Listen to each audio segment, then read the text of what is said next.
Guys, hari ni ada customer kita datang kedai beli 2 sekali bike. Jom kita interview dia. Hai bos, beli 2 basikal sekali Ya, betul. Nak mystery gift tak? Ya, mestilah. Mesti nak. Okey, tapi saya interview sikit. Alright, okey, jom. Bos datang pada mana ni? I datang dekat Puchong lah. Oh, dekat sini je lah. Oh, okey. So, kenapa pilih Azgoy bike? Ya, nampak cantik. Kan? Lepas tu dekat sini Puchong nak repair pun senang juga.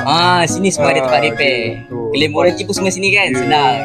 Okey lah, cantik juga. Sebab dah survey dekat Shopee pun harga berpatutan lah. Kan? Murah Harga juga. walk-in lagi murah, betul tak? Betul. So, disebabkan bos beli 2 basikal hari ni, saya bagi 2 kali pick mystery gift ni. Boleh. Betul tak? Betul. Okey, so harga paling tinggi ada RM100 cash tau. So tengok apa yang bos laki.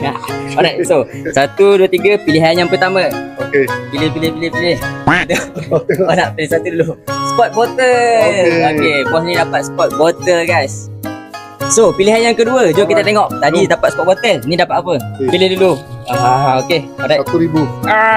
Bike lock. Bike lock. Okey guys, dapat spot bottle dengan bike lock. Okey, siapa nak bagi? Free je tau. Bos ni beli 2, kita bagi 2 sekali. Alright. So, macam mana puas hati? Ya, Cun. Okey, saya dah dapat mystery gift. Korang bila lagi? Korang bila lagi guys? Jom.